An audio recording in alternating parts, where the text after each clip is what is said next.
Lagay tayo mantika. Isa natin yung bawang, sibuyas,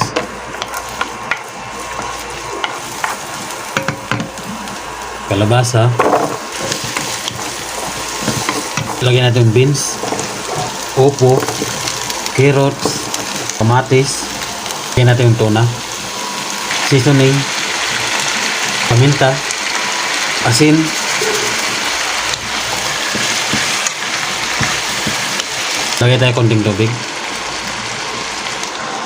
Takpan natin mga karagon. Lagyan natin sa chini.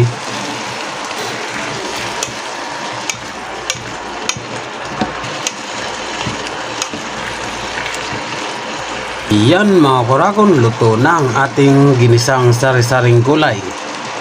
Thank you for watching.